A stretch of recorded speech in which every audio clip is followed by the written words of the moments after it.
Okay, so I just saw someone ask this in the comments for one of my videos, and they're asking, how do you know which voice is from your ancestors? So when your clairs are as open as mine are, which means like every single one of my clairs is open.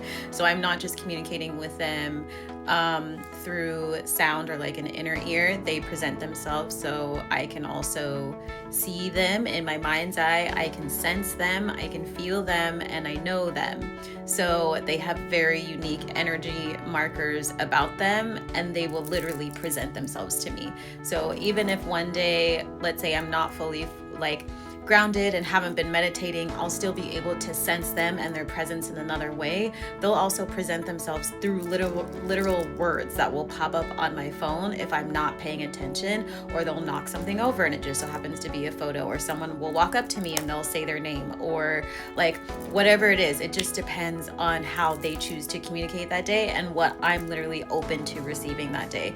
So the ancestors will communicate in many ways, not just like through your like inner ear, through your clairaudience. So that's how you kind of know, because they'll literally introduce themselves. And if they don't introduce themselves, you can ask them, who are you? And they will likely respond. If it's someone who doesn't want to say their name, then I probably wouldn't talk to them, because it's probably not your ancestor.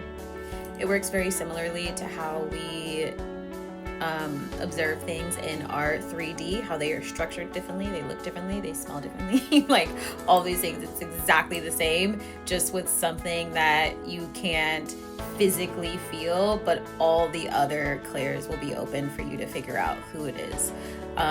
So hopefully that was helpful. Let me know below. And if anybody's interested in learning more about your clairs, I do have my Thursday class called Z's School for the Gifted, and we're starting again, and I'm super excited. Signups are open. The link is in my bio. Again, if you have more questions, feel free to join that group, because then I can go a lot more in depth, and it's a group setting where anybody can come ask their questions. It can be about spirituality, it can be about, specifically your clairs, it can be about generational healing, it can be about anything on your journey. I'm also an artist, an activist, a healer, and a philanthropist, and many other things, and I've come from manufacturing and am an entrepreneur, have multiple businesses. So if you have questions about anything, literally come, sign up, submit your questions, and we can talk about it when you get there.